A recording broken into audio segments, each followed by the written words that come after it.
Another potential candidate is bowing out. Pierre Poilievre has just moments ago announced he will not be running. Hannah Thibodeau has been working the phones. She joins us now. So Mr. Poilievre, literally a moment ago, just posted on Facebook that he's out. I would say this one is more shocking for me than Rona Ambrose yesterday. Let me give viewers a sense of what he had to say for his reasoning. This is Pierre Poilievre. He was one of the perceived front runners left in this race, and he just announced, as you mentioned, in a release that he's not entering the race. Let's show the viewers a little bit. I knew it would be hard on my family life to do this, but I did not realize how hard. It's harder still because I just spent the earlier 18 months campaigning, so of course in the election campaign, furiously to win back my seat in the recent federal election, during which I mostly missed the first year of our baby's life. As such, my heart is not fully engaged in this leadership race. Without being all in, I cannot be in at all. So I have decided not to seek the leadership of the party at this time. And what's really interesting about this, Vashti, is just yesterday, his team was planning the leadership launch, which was supposed to happen on Sunday. There are also details of the venue. So the venue was booked for this too. But all of a sudden, one day, flip, it's changed, and Pierre Poilievre is out of the race. And he mentions his family. He has a wife and a young daughter, and he's saying that's the reason why. I think you're very right to point out how abrupt this is. I mean, it's fascinating when you talk about his team. Big names on that team, right? John Baird, the chair of the campaign, Jenny Byrne, a well-known conservative organizer, co-chair of the campaign for Stephen Harper in 2011 and 2015. Helping, like a lot of people had sort of started to align with him, like you mentioned. Also, a day picked out to launch the campaign. This is very abrupt. Well, one of the things that's interesting about this, Vashti, is yesterday we saw Rona Ambrose.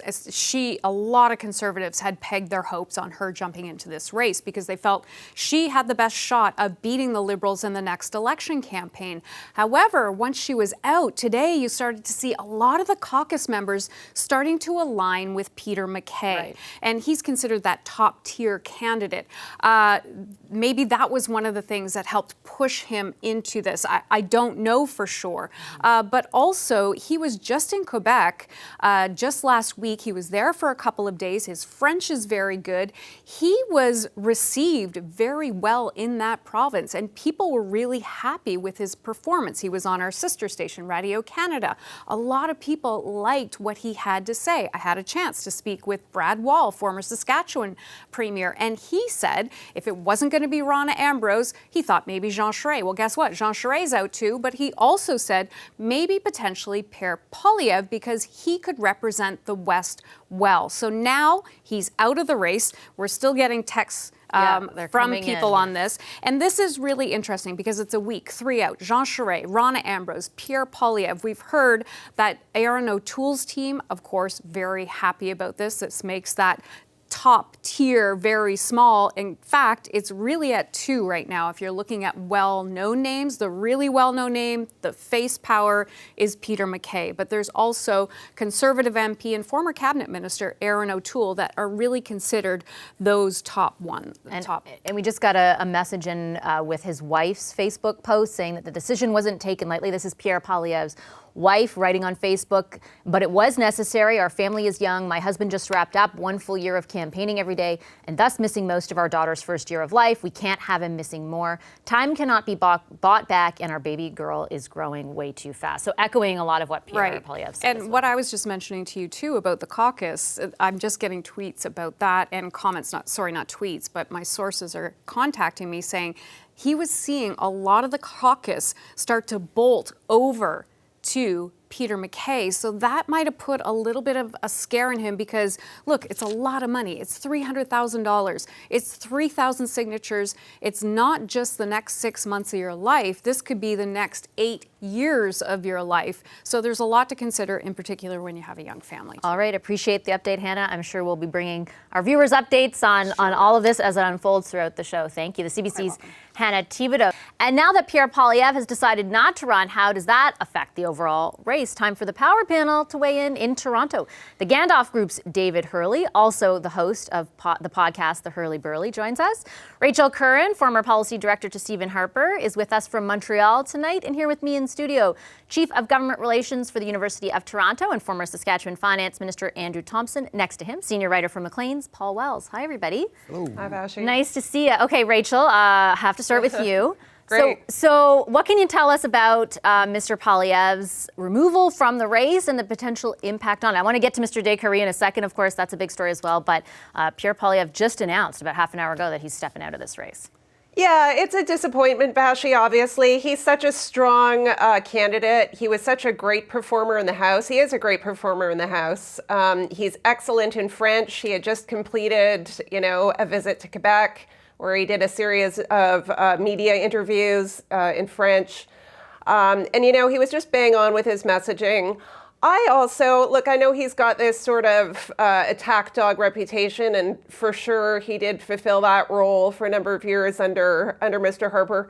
I knew him as a really nuanced, thoughtful kind of policy wonk.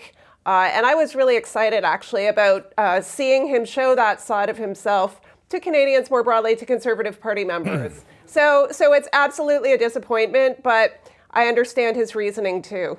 Yeah, can I just quickly follow up with you and what does it say that he's now dropped out? And this one is the most abrupt one because there was a launch plan for a few days from now. Like you said, he was in Quebec, he was doing interviews, he was in campaign mode. Rana Ambrose yesterday, Jean Charest the day before. Is this just a coronation for Peter MacKay or what's going on? No, I don't think so. There are other candidates in the race, but look, I think candidates are now having to make the decision whether or not to take this very significant step.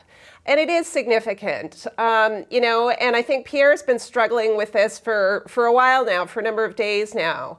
The impact on his personal life, he's got a young daughter. The first year of her life he missed because of the federal campaign and his efforts to get reelected in that most recent election.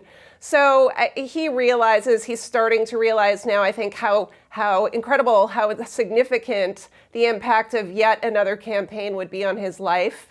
And it's good for him to make that decision now before he formally enters. He said in his statement, Paul, I knew it would be hard on my family life to do this, but I did not realize how hard. As such, he goes on to say, my heart is not fully engaged in this leadership race. Without being all in, I cannot be in at all. Is this a reflection on politics more generally, or is it specific, is there something specific to this race? When anyone leaves a political position or forgoes a political race because of their family, we should all take that seriously as at least a partial explanation. People have families, they love their families, and that's important, even to people in politics.